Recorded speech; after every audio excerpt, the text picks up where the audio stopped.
Christian, and today I'm looking at John chapter 1, starting at verse 1. In the beginning, the Word already existed. The Word was with God, and the Word was God. From the very beginning, the Word was with God. Through him, God made all things. Not one thing in all creation was made without him. The Word was the source of life, and this life brought light to people. The light shines in the darkness, and the darkness has never put it out. There is a famous quote of Dr. Martin Luther King that says, "Darkness cannot be driven out by darkness. Only light can do that." I recently found out that the self-help industry of America, CDs, books, workshops, net revenue is $10 billion a year. That means we as Americans are spending $10 billion every year to try to make ourselves better, skinnier, smarter, prettier, go faster, make more money, all of these things. Now, I love yoga as much as the next girl, so I'm not knocking that industry at all.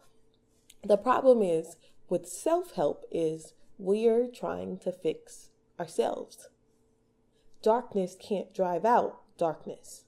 Only light can do that. Looking again, starting at verse 2, it says, "From the very beginning, the Word was with God. Through him, God made all things. Not one thing in all creation was made without him. The Word was the source of life, and this life brought light to people."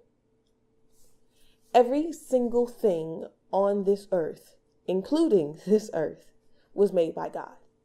Nothing was made without him. There's actually a verse, a translation of verse 4 that says, "What was made had life in union with the Word." We were made in union with Christ from the very beginning. So if we're trying to figure out, what am I here for? What's my purpose? What do I do? Where do I go? What job should I choose?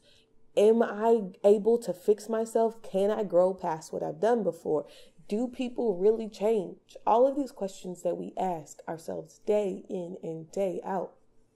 The only way to get an answer to them is to go back to the union that made you.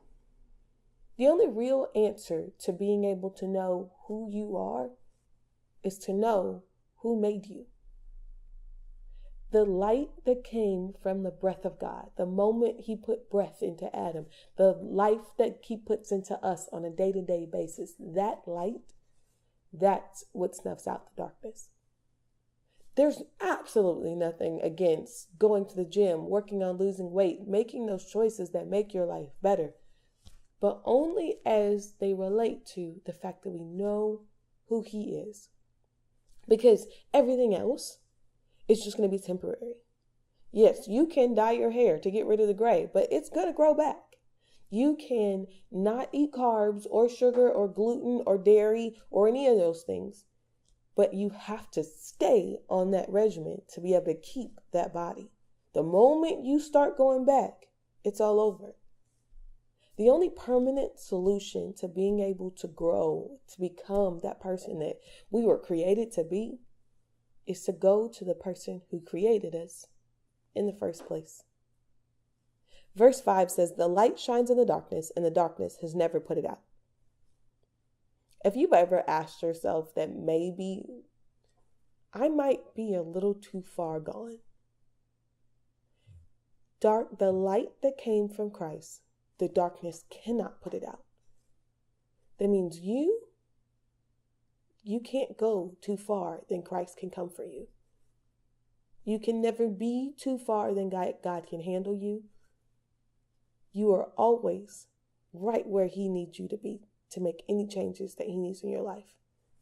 There is no way to go farther than God. Trust me. He loves you, and he'll always reach out his hand toward you. Love you.